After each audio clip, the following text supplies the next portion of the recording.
was married to a serial killer for 7.5 years. So I'm going to show you two dating stories from two separate women, and they're definitely on opposite sides of the spectrum for what you may consider shocking, right? On one hand, we have a lady that allegedly dated a serial guy for, it looks like, 7.5 years, and the other one dated a man for 48 hours, and the reason why she broke up with him is because he took her to a sports game and he considered that her Christmas gift, which, you know how that goes. Let me know what you think in the comments, and let's watch this.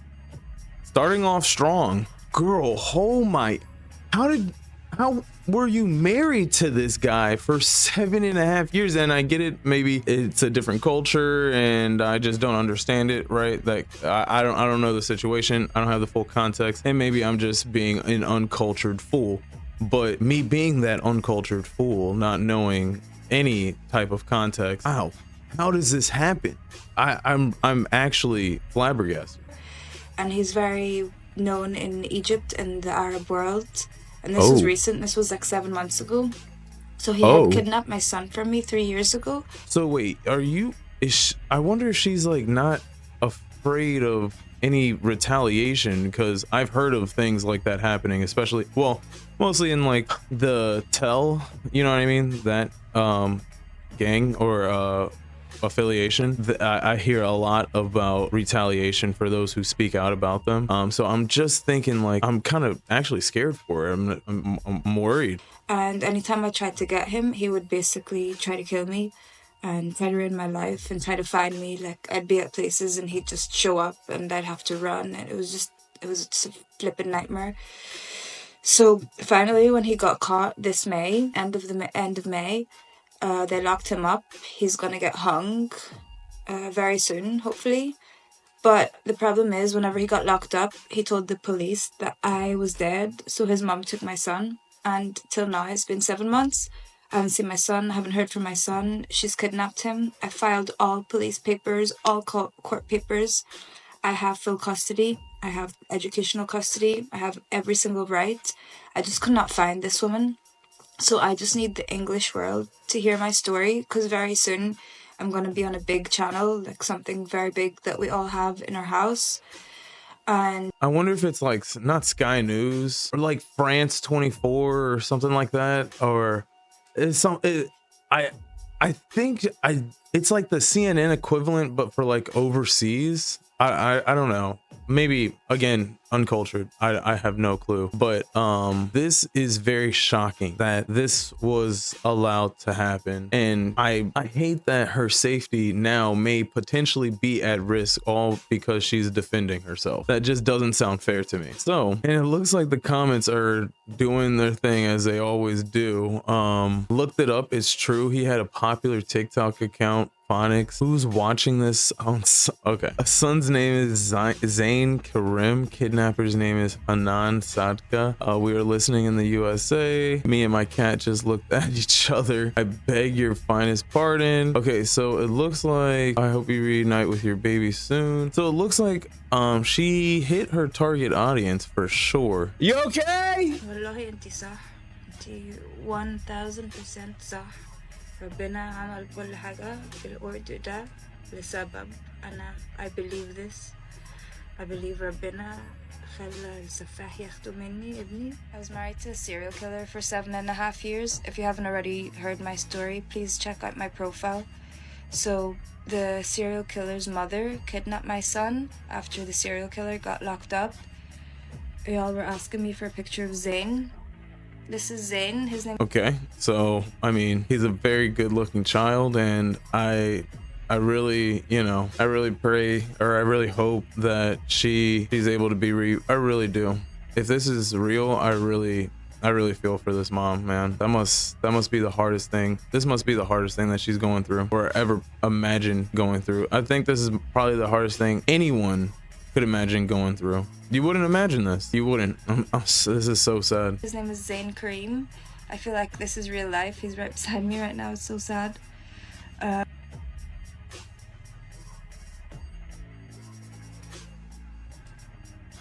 Damn.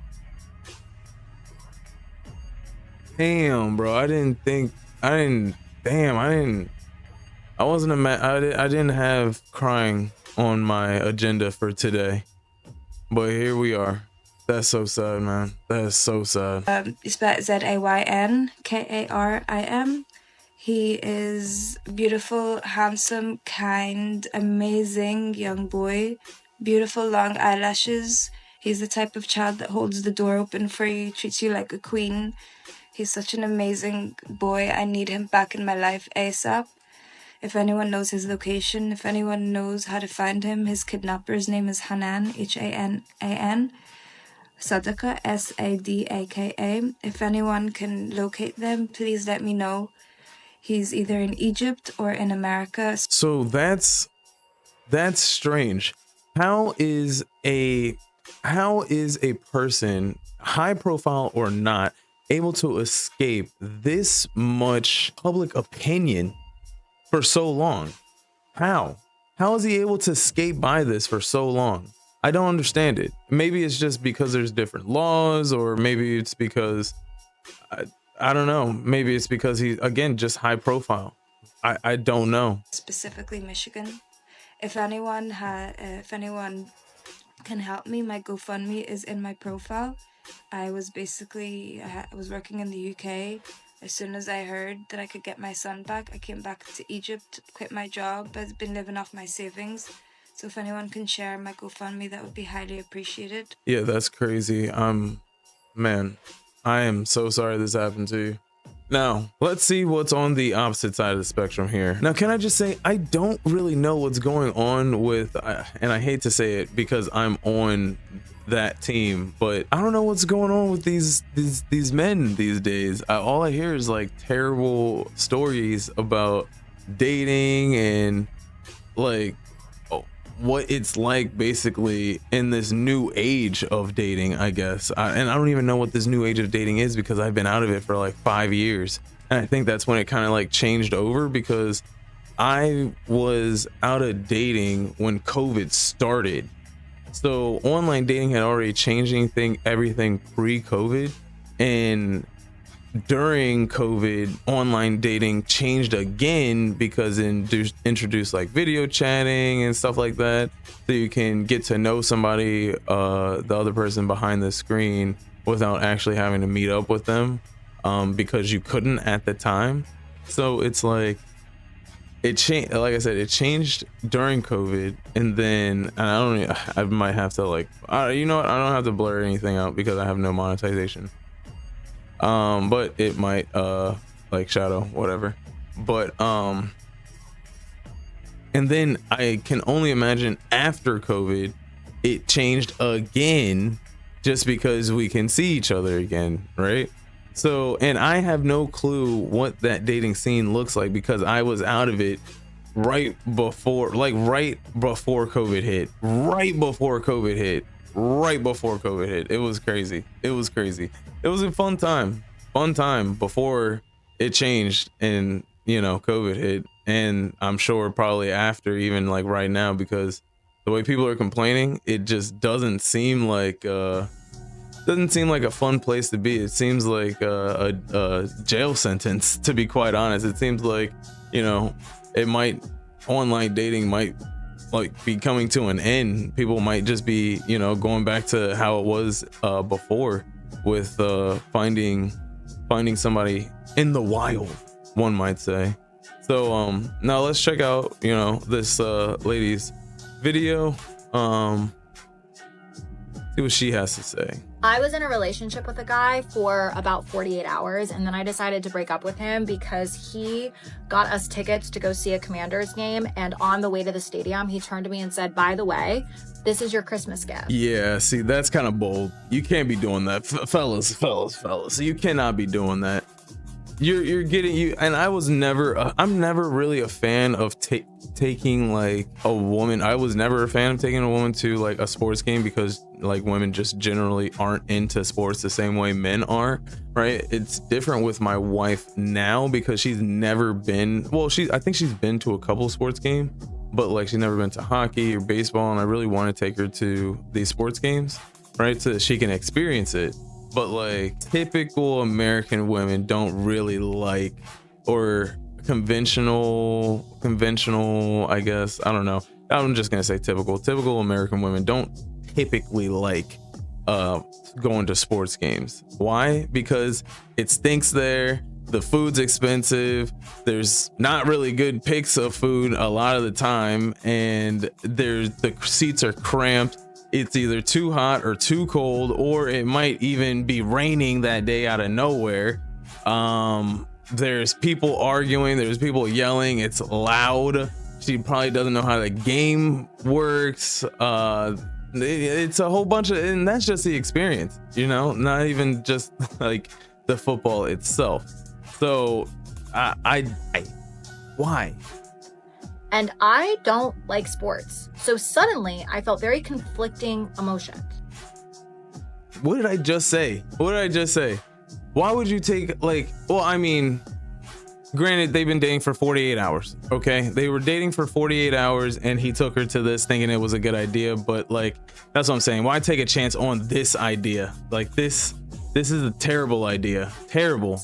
I felt very grateful and appreciative that he had planned this wonderful date for us, which represented a new experience that I wouldn't have sought out on my own, while simultaneously feeling disappointed that my Christmas gift, the first one I would receive from my new boyfriend, was something that did not reflect any genuine interest that I had. Okay. I looked into my future and I saw myself receiving an egg apron for my birthday when all I wanted to do was go to Greece. Now, what is an egg apron? Can somebody explain that to me? What is an egg apron? Wait, hold on. Let me look at the comments.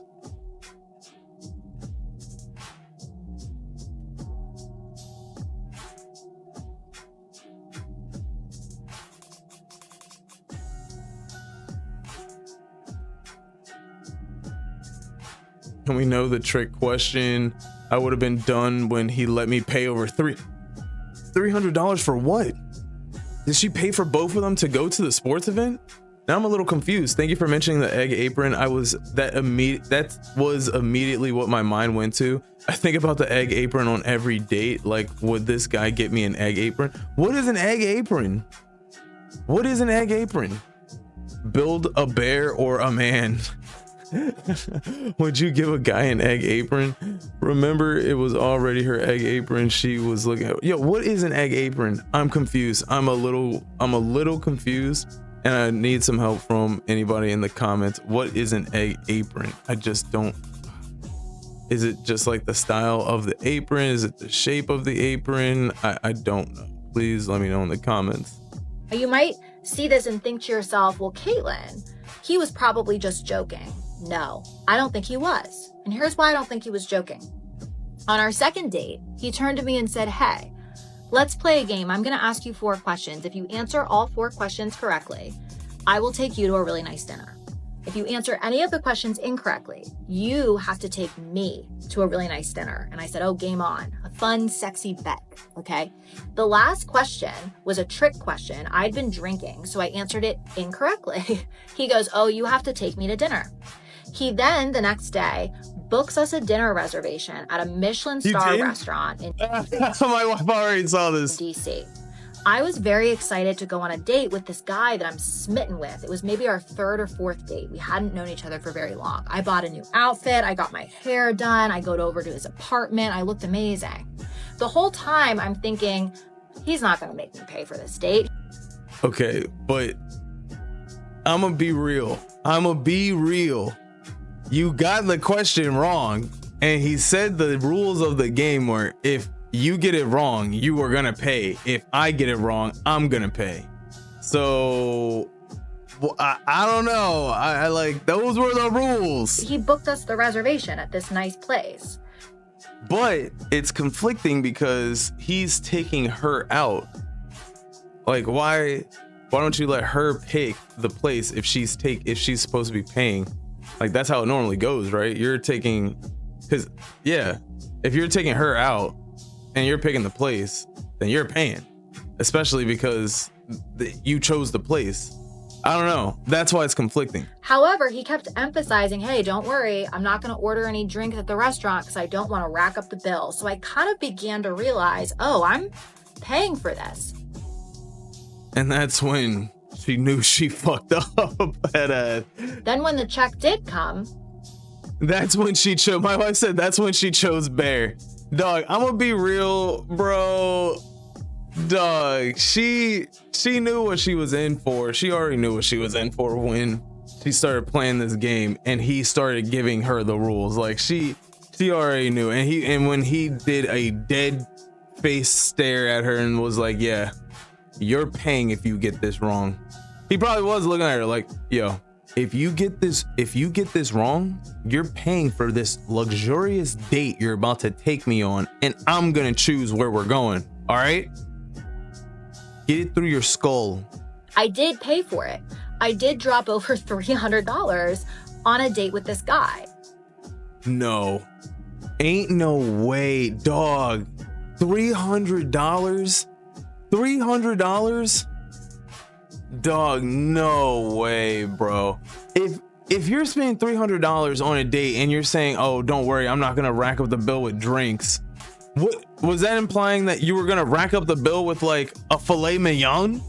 Like what did you get? And $300, bro, on the first date? Yo, no, it's just hitting now. Like, for real. Where did you guys go? Did he choose to go to Ruth Chris? Bro got Salt Bae to fucking sprinkle because we know he's looking for a job. You know what I'm saying? Like, what happened? How did, like, no. And girl, like, I get it. Like, you wanted to be true to your word, but you didn't have to, like, this guy. No, man. No. He was serious. So that leads me to believe that he was serious when he said that Commanders game, that was my Christmas gift. And it's confusing. Hold up. She stayed with... Yo, girl. You stayed with him? You stayed with him even after he did what he did the first date. That is diabolical behavior. No. You already know. Well, like, wait, hold up. And is this 40? This is all in 2 days? This is all within 2 days?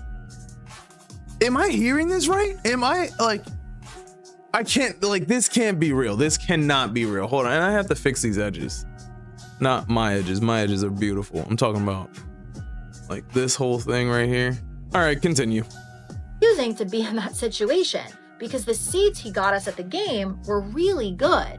It was a fun day. I was extremely appreciative that he had went through the effort and spent the money to give me that experience, but it painted it in a very different light, finding out that it was my Christmas gift, because it was like, oh, he saw this, thought it would be a cool thing to do, and then tried to figure out how he could justify the expense to himself and said, Christmas gift. Wait, okay, so you had a good experience, right? Okay, wait, hold up. Now I'm a little confused. Okay, so maybe I was wrong. Because I'm thinking, again, women don't really like sports in general. Why would they like going to an outdoor sports event and waste their time, right? But it looks like, or it sounds like, you actually had a good time. That's what it sounds like, right? And the only thing that this guy messed up at was when he didn't do really anything. It was just like your justification for why he bought the tickets was he could rationalize the expense as a Christmas gift and getting you a good gift or something like to do as a second date. You know what I mean? I don't know, man. That just kind of like, why? I think it's too soon. It's too soon. I mean, like, yeah, you paid for a $300 date. He got you a sports event. I mean, it does kind of go in his favor a lot if you do try to justify it like that, but don't, right? It's too soon. That's how. Despite the fact this wouldn't make sense for me as a Christmas gift if it was just a standalone thing. See what I'm saying? It goes more towards the guy's side But again, you just admitted that you had a good time. So does it matter if he liked it, or he possibly liked it more than you liked your gift? I really liked this guy. I could see myself falling for him. I felt like in some ways we were really developing a strong partnership, but then in other ways, I realized that I was frequently experiencing conflicting emotions. Like, oh wow, he wants to go with me to a really nice spot for dinner. He's gonna make the reservation. He's gonna plan the evening, but then I'm gonna foot the bill. But okay, are there rules to a game before you go to the date every time? If there are, and you're losing and the rule is you're paying, maybe don't play the game. You know what I mean? Don't play games. You know what I mean? Like, this is just the typical rule you should follow in dating. I like, regardless, don't play games. Don't play games with your partner. What did we learn? We can end the video here. What did we learn, people? Don't play games with your partner. It's that simple, at least for this lady. For the first lady, again, she has a GoFundMe. I go fund her, please. I'm not against paying for certain things in relationships, but for the first few dates, I kind of expect the guy to pay. To him, my decision to end our relationship probably came out of left field. He probably is chalking that up to the fact that I have a history of demonstrating qualities associated with a disorganized attachment style, and that's true. But actually, my decision is rooted in the fact that he's a 39-year-old man. He's turning 40 in less than 6 months. And I don't know if he was totally capable of imagining or being able to understand what my emotional experience might be unless I was to tell him. Like, for example, when we would walk his dog out of his apartment and go through the stairwell, he would open the door for himself and the dog. I'd be walking behind him and would let the door close in my face. Now, I did flag that for him. I said, hey, I really feel invisible when you do that. Yeah, bro. Also, I don't think I caught it if she said that was her husband or her boyfriend at that point doing that. But like, bro, just even a stranger, why would you do that? That is just smug behavior. I could not imagine. I'm just a chill guy, right? I could not imagine doing that. Woman or not, letting the door slam in your face, like you just open it for yourself. You can hear them behind you. You probably look back once to see, like, assess the situation, you know. And you open a door, heavy ass door. I can't fathom it. And then boom, like. And then like slam it like right behind you. That's crazy. That's a really bad feeling. I don't like that. Could you please make sure you hold the door open for me in those moments? And he fixed it. But the number of crucial conversations that I would have to have with someone who I had really only known for about 2.5 weeks, we moved way too quickly, felt disproportionate. It just was like, I don't know if I need this. I don't know if it's worth it for me to go through the effort to explain the nuances of how I could be simultaneously grateful and appreciative while also feeling disappointed. Like, I just don't know if he's the person who is gonna be able to receive that.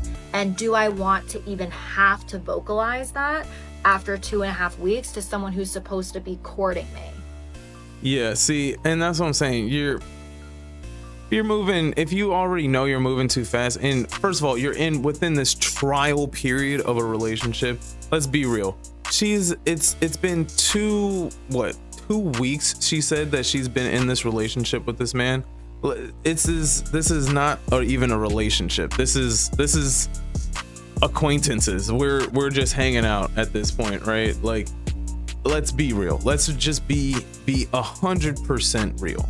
On top of that, if he's already on shaky grounds with you within the first 48 hours, and then you don't, like, you're having a door slammed in your face, you're having to tell this man, hey, can you open the door for me, or keep that door held open for me? Like, I'm right behind you. I feel like that shouldn't have to be said. Is he a virgin? How many dates or relationships has he been in? I feel like that's like it's like, does he have, I mean, genuine question, does he have a mom? Does he have a dad? I feel like that type of stuff is taught like very early on.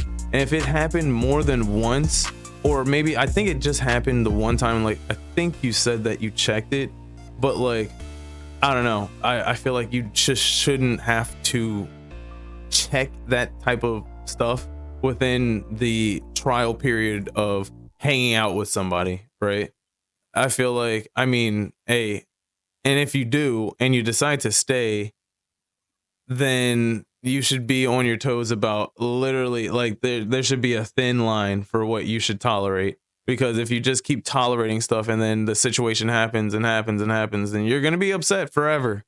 Forever until you leave that person. But it might be too long until you decide to have that happen because they have some good qualities about them. Because not everybody's just pure evil, right? Not everybody is just pure evil, right?